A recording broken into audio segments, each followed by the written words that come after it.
Je bénirai l'Éternel en tout temps. Ses louanges seront toujours dans ma bouche. Oh, j'aime qu'on ait un problème. Et puis qu'elle est content comme ça. Ah, m'pas caché, Dieu. Depuis que commence à lire Bible chaque jour, je senti charge problème moi yo sorti sous dôme. Oh, si c'est comme ça, moi pour aller couvrir acheter un Bible. Dégagez au marché. Mais en attendant, ou qu'attendez radio télévision d'espoir? Radio Vision d'Espoir. Oh, moi t'attendais une annonce comme ça, oui. Mais qui ça a te dit? Lecture de la Bible en un an. Une émission qui vous accompagne à la découverte des trésors cachés de la parole de Dieu sur Radio Télé Vision d'Espoir. Chaque jour de 11h à 11h30 du matin, excepté mercredi 5h30, 6h de l'après-midi, samedi 7h30, 8h du matin, avec les sœurs Chantal Saint-Hubert, Claude Louis Orisma et votre servante Maudeline Maurice Hilaire.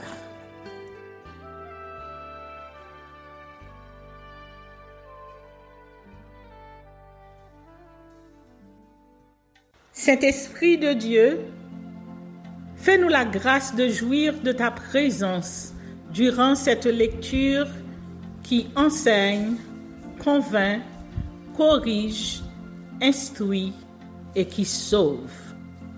Au nom de Jésus. Amen.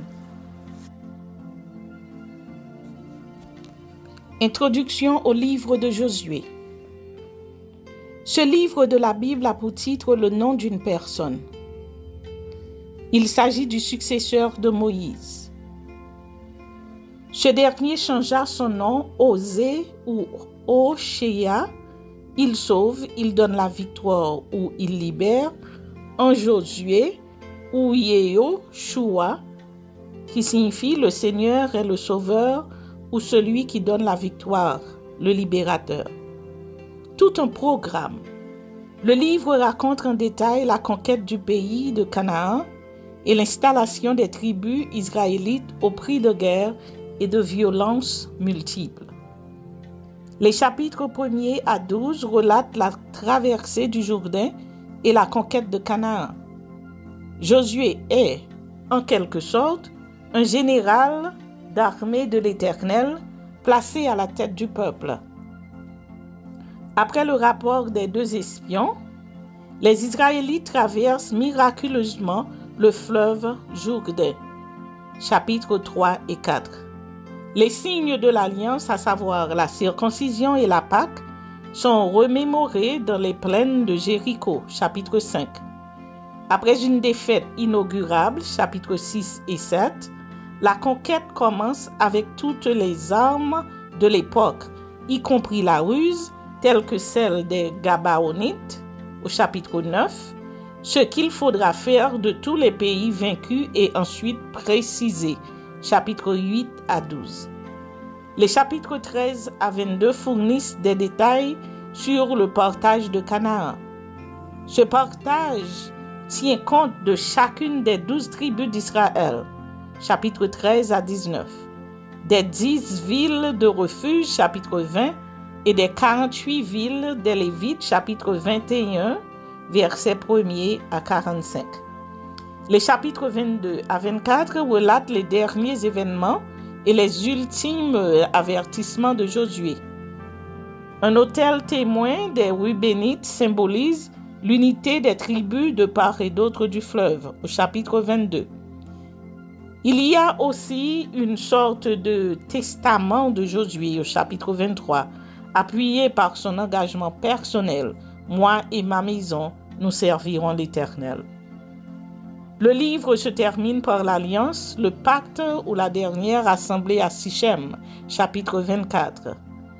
Des souvenirs nationaux, des promesses du peuple de servir exclusivement l'Éternel et surtout des exhortations finales de Josué, fils de Nun, serviteur de l'Éternel. Seule l'infidélité du peuple peut le déposséder de temps à autre de ce don divin. Josué rappelle la fidélité de l'Éternel à ses promesses conditionnelles. Son peuple doit y répondre par un engagement solennel et une obéissance sans faille, de peur de retomber dans de nouvelles infidélités. Josué, chapitre 1er. Conquête du pays de Canaan. Josué à la tête du peuple. Après la mort de Moïse, serviteur de l'Éternel, l'Éternel dit à Josué, fils de Nun, serviteur de Moïse: Moïse, mon serviteur, est mort. Maintenant lève-toi, passe ce Jourdain, toi et tout ce peuple, pour entrer dans le pays que je donne aux enfants d'Israël. Tout lieu que foulera la plante de votre pied, je vous le donne, comme je l'ai dit à Moïse. Vous aurez pour territoire depuis le désert et le Liban jusqu'au grand fleuve, le fleuve de l'Euphrate, tout le pays des Hétiens et jusqu'à la grande mer vers le soleil couchant. Nul ne tiendra devant toi tant que tu vivras. Je serai avec toi. Et comme j'ai été avec Moïse, je ne te délaisserai point, je ne t'abandonnerai point. Fortifie-toi et prends courage, car c'est toi qui mettras ce peuple en possession du pays que j'ai juré à leur père de leur donner. Fortifie-toi seulement et aie bon courage, en agissant fidèlement selon toute la loi que Moïse, mon serviteur, t'a prescrite. Ne t'en détourne ni à droite ni à gauche, afin de réussir dans tout ce que tu entreprendras. Que ce livre de la loi ne s'éloigne point de ta bouche, médite-le jour et nuit, pour agir fidèlement selon tout ce qui y est écrit. Car c'est alors que tu auras du succès dans tes entreprises, c'est alors que tu réussiras. Ne t'ai-je pas donné cet ordre? Fortifie-toi et prends courage. Ne t'effraie point et ne t'épouvante point, car l'Éternel ton Dieu est avec toi dans tout ce que tu entreprendras. Josué donna cet ordre aux officiers du peuple. Parcourez le camp, et voici ce que vous commanderez au peuple. Préparez-vous des provisions, car dans 3 jours, vous passerez ce Jourdain pour aller conquérir le pays dont l'Éternel votre Dieu donne possession. Josué dit aux Rubénites, aux Gadites et à la demi-tribu de Manassé: Rappelez-vous ce que vous a prescrit Moïse, serviteur de l'Éternel, quand il a dit: L'Éternel votre Dieu vous a accordé du repos et vous a donné ce pays. Vos femmes, vos petits-enfants et vos troupeaux resteront dans le pays que vous a donné Moïse de ce côté-ci du Jourdain. Mais vous tous, hommes vaillants, vous passerez en armes devant vos frères et vous les aiderez. Jusqu'à ce que l'Éternel ait accordé du repos à vos frères comme à vous, et qu'ils soient aussi en possession du pays que l'Éternel votre Dieu leur donne. Puis, vous reviendrez prendre possession du pays qui est votre propriété et que vous a donné Moïse, serviteur de l'Éternel, de ce côté-ci du Jourdain, vers le soleil levant. Ils répondirent à Josué en disant: Nous ferons tout ce que tu nous as ordonné et nous irons partout où tu nous enverras. Nous t'obéirons entièrement comme nous avons obéi à Moïse. Veuille seulement l'Éternel ton Dieu être avec toi comme il a été avec Moïse. Tout homme qui sera rebelle à ton ordre et qui n'obéira pas à tout ce que tu lui commanderas sera puni de mort. Fortifie-toi seulement et prends courage.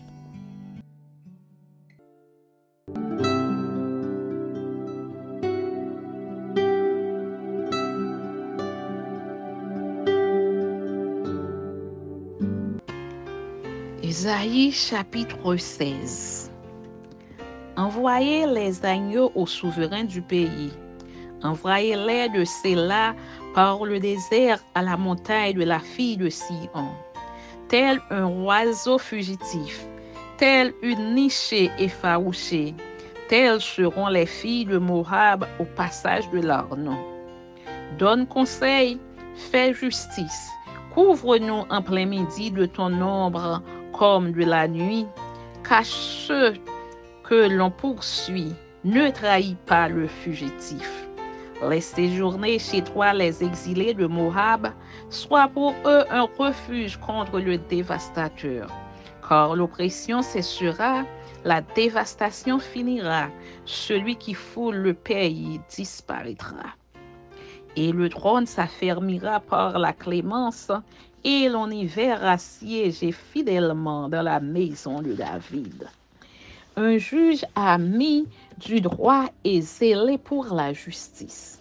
Nous entendons l'orgueil du superbe Moab, sa fierté et sa hauteur, son arrogance et ses vains discours. C'est pourquoi Moab gémit sur Moab, tout gémit. Vous soupirez sur les ruines de Kir Hareset, profondément abattues.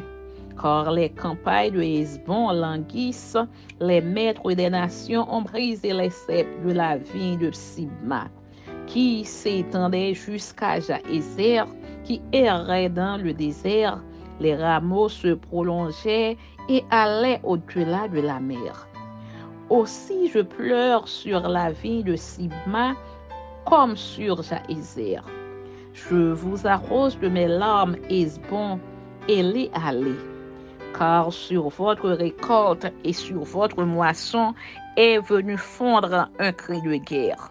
La joie et l'allégresse ont disparu des campagnes. Dans les vignes, plus de chants, plus de réjouissance. Le vendangeur ne foule plus le vin dans les cuves. J'ai fait cesser les cris de joie. Aussi mes entrailles frémissent sur Moab comme une harpe et mon cœur sur Kir Hares. On voit Moab qui se fatigue sur les hauts lieux. Il entre dans son sanctuaire pour prier et il ne peut rien obtenir. Telle est la parole que l'Éternel a prononcée dès longtemps sur Moab.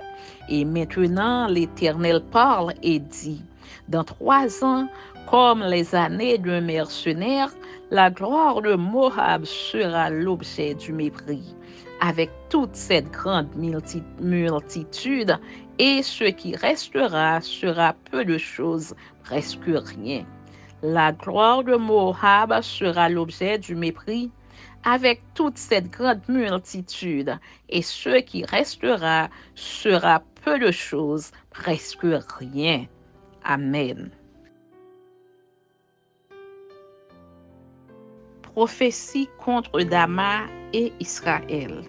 Ésaïe chapitre 17. Oracle sur Dama.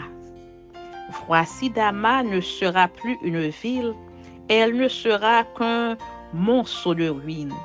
Les villes d'Aroër sont abandonnées, elles sont livrées aux troupeaux. Ils s'y couchent et personne ne les effraie. C'en est fait de la forteresse d'Éphraïm et du royaume de Dama et du reste de la Syrie. Il en sera comme de la gloire des enfants d'Israël, dit l'Éternel des armées. En ce jour, la gloire de Jacob sera affaiblie et la graisse de sa chair s'évanouira. Il en sera comme quand le moissonneur récolte les blés et que son bras coupe les épines, comme quand on ramasse les épis dans la vallée de Réphaïm. Il en restera un grappillage comme quand on secoue l'olivier. 2, 3 olives au haut de la cime, 4, 5 dans ses branches affuies, dit l'Éternel, le Dieu d'Israël. En ce jour, l'homme regardera vers son Créateur, et ses yeux se tourneront vers le Saint d'Israël. Il ne regardera plus vers les autels, ouvrage de ses mains, et il ne contemplera plus ce que ses doigts ont fabriqué, les idoles d'Astarté et les statues du soleil.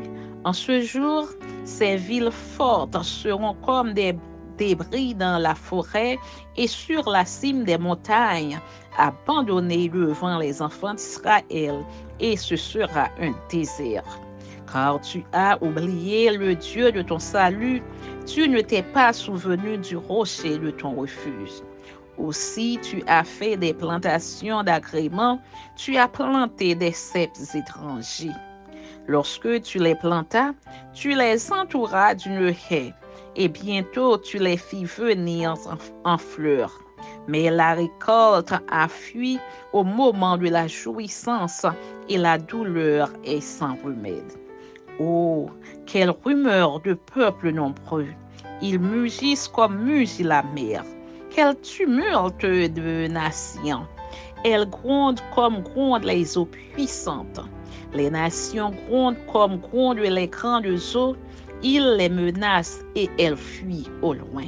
Chassées comme la balle des montagnes au souffle du vent, comme la poussière par un tourbillon.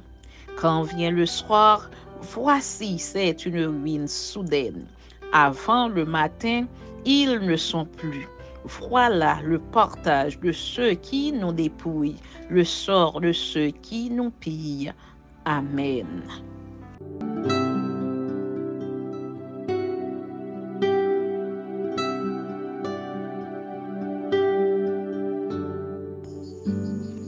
Corinthiens chapitre 2. Pour moi, frères, lorsque je suis allé chez vous, ce n'est pas avec une supériorité de langage ou de sagesse que je suis allé vous annoncer le témoignage de Dieu. Car je n'ai pas eu la pensée de savoir parmi vous autre chose que Jésus-Christ et Jésus-Christ crucifié. Moi-même, j'étais auprès de vous dans un état de faiblesse, de crainte et de grand tremblement, et ma parole et ma prédication ne reposaient pas sur les discours persuasifs de la sagesse, mais sur une démonstration d'esprit et de puissance, afin que votre foi fût fondée non sur la sagesse des hommes, mais sur la puissance de Dieu. Cependant, c'est une sagesse que nous prêchons parmi les parfaits, sagesse qui n'est pas de ce siècle, ni des chefs de ce siècle qui vont être anéantis. Nous prêchons la sagesse de Dieu, mystérieuse et cachée, que Dieu, avant les siècles, avait destinée pour notre gloire, sagesse qu'aucun des chefs de ce siècle n'a connue, car s'ils l'eussent connu, ils n'auraient pas crucifié le Seigneur de gloire. Mais comme il est écrit, ce sont des choses que l'œil n'a point vues, que l'oreille n'a point entendues, et qui ne sont point montées au cœur de l'homme, des choses que Dieu a préparées pour ceux qui l'aiment. Dieu nous les a révélées par l'Esprit, car l'Esprit sonde de tout, même les profondeurs de Dieu. Lequel des hommes, en effet, connaît les choses de l'homme, si ce n'est l'esprit de l'homme qui est en lui? De même, personne ne connaît les choses de Dieu, si ce n'est l'esprit de Dieu. Or, nous n'avons pas reçu l'esprit du monde, mais l'esprit qui vient de Dieu, afin que nous connaissions les choses que Dieu nous a données par sa grâce. Et nous en parlons, non avec des discours qu'enseigne la sagesse humaine, mais avec ceux qu'enseigne l'esprit, employant un langage spirituel pour les choses spirituelles. Mais l'homme animal ne reçoit pas les choses de l'esprit de Dieu, car elles sont une folie pour lui, et il ne peut les connaître, parce que c'est spirituellement qu'on en juge. L'homme spirituel, au contraire, juge de tout, et il n'est lui-même jugé par personne. Car qui a connu la pensée du Seigneur pour l'instruire? Ou non, nous avons la pensée du Christ.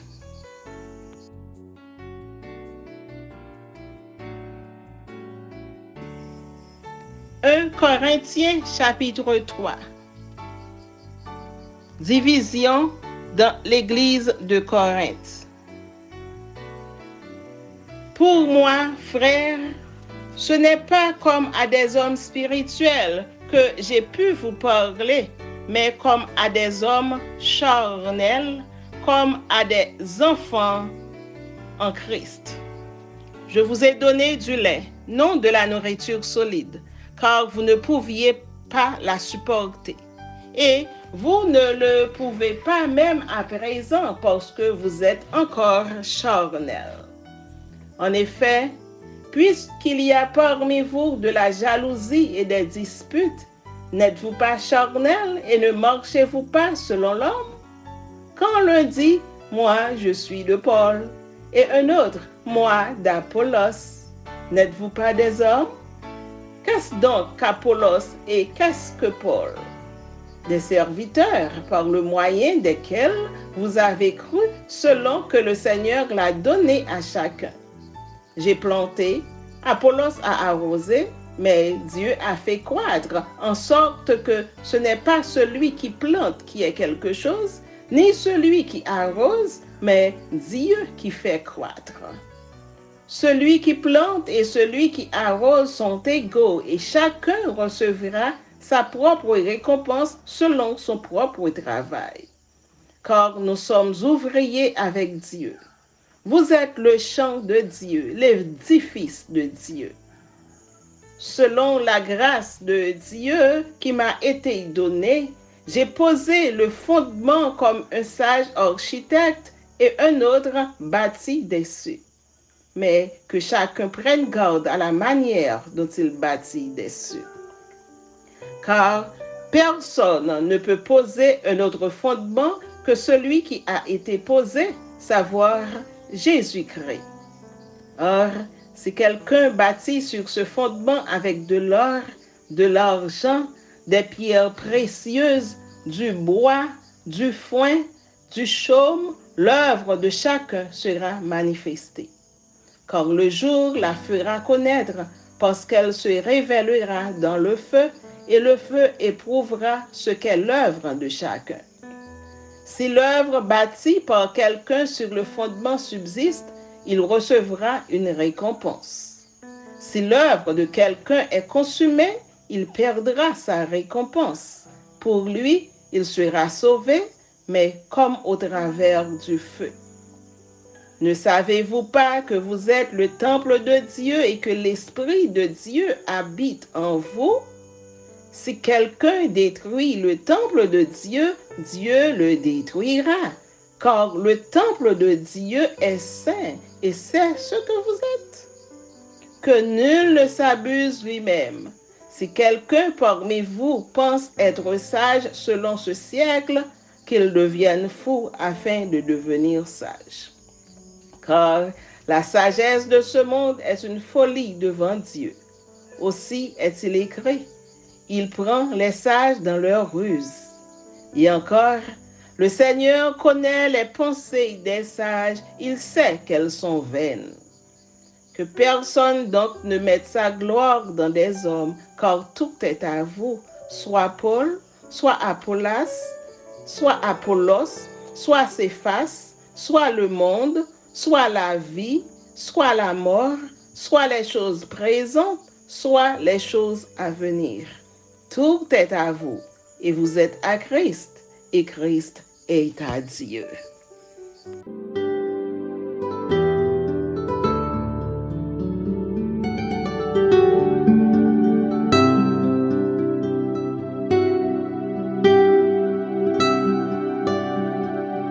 Merci Seigneur de nous donner le discernement dans la lecture de ta parole, que nous y prêtions attention afin d'appliquer notre cœur à la sagesse.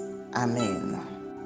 Que celui qui a des oreilles pour entendre, entende, et que celui qui lit fasse attention.